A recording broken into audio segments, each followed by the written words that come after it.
আজকে যে ঘটনা যেটা দুর্ঘটনা ঘটছে এইটার লাগি আপনার স্কুলটা লায়াবল কিনা? 100% যদি আমি একজন অভিভাবক হিসাবে যাই তাহলে আমি কোন সময় হয়তো লায়াবল ধরবো, কিন্তু স্কুল কর্তৃপক্ষ হিসাবে আমি 50% করি। কোল্ড ড্রিঙ্কস, চিপস এগুলার এন্ট্রি আপনারা বন্ধ করছেন না? বন্ধ করছি। এটা শুধু আজকে নয়, এটা বিগত অনেক ক্লাসে তো অ্যাভেলেবল দেখা গেছে, সিসি ফুটেজে অ্যাভেলেবল দেখা গেছে এগুলা। এটা দেখেন, আমরা এখানে বোর্ডে প্লাস আমরা গার্জেন মিটিং এ লাস্ট একটা স্যাটারডেতে আমরা মিটিং হয়েছে এখানে। ক্লাসরুমের যারা আছেন দায়িত্বে তারা এটা দেখছেন না, তারা দেখার পর অনেক সময় তারা অনেক তো আমাদের দেখেন মায়েরার মতো ট্রিট করা হয় বাচ্চাদেরকে। তো অনেক সময় আমরা কি করি, বাচ্চাদেরকে যেহেতু আনার পরে খাওয়ার লেগে দেওয়া হয়, কিন্তু বোকা দেই কিংবা মারে করবে আয়না দিবে, অনেক সময় আমরা নিই নি, প্যাকেটটা নিয়ে নিই, কিন্তু কোনো সময় খারাপ লাগে যার কারণে আমরা হয়তো বাচ্চাদেরকে খাইতে দিই কিংবা কই যে বাবার মারে কইবাই যে আয়না দিত না। এটা শুধু আমরা মিটিং না, আমাদের বোর্ডও লেখা আছে যে জাঙ্ক ফুড কিংবা প্যাকেট ফুড নিষিদ্ধ করছেন আপনারা, বোর্ডও লেখা আছে, এটাও আমরা দেখছি, কিন্তু ইমপ্লিমেন্ট হইছে না। ইমপ্লিমেন্ট যেহেতু আজকের ক্লাসের ভিতরে দেখা গেছে, কারণে কইরাম যে ইমপ্লিমেন্ট হইছে না, বাস্তবায়িত হইছে না।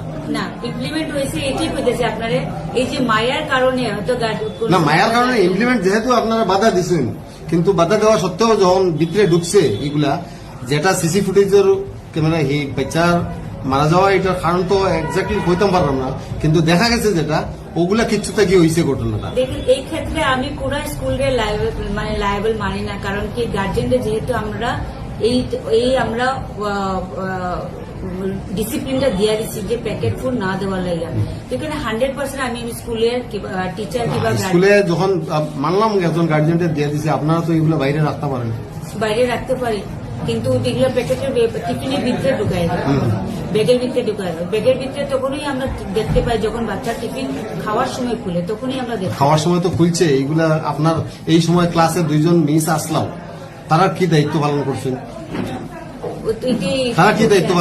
তারা আজকে জিনিসটা ওইটাই আর কি, আমরা একটা এর কারণে কইরাম মানিয়ে নেননি এই কথাটা যে আপনারা নেগলিজেন্সের কারণে এটা করছে। নেগলিজেন্সি একটু আছে, কিন্তু আমি 100% আমি মানিয়ে নিই। এই বাচ্চা অপর একটা বাচ্চা মিসরে 2বার করে টানছে, আপনি নিশ্চয়ই সিসি ক্যামেরা দেখছেন, 2বার 3বার করে টানছে, টানা সত্ত্বেও তাই যে রেসপন্স দিচ্ছেন না, এটার কারণ?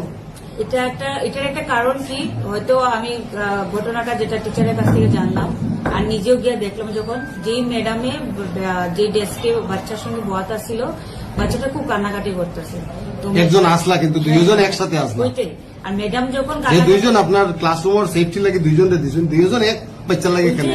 বাকি সব বাচ্চা ওইটাই আমি কইতেছি আপনারে, যখন বাচ্চাটারে সান্ত্বনা দেওয়া গেছিল তখন হয়তো ম্যাডামে যে আরেকজনের সঙ্গে 2টা কথা কোয়াত লাগছিল, তখনই তার কারণেও কইরাম যে বারবার এর কারণেও শেষ পর্যন্ত একই কথা কইতাম চাই যে অঘটনটা ঘটছে, এটার লাগি লায়াবল স্কুল কর্তৃপক্ষ কি না।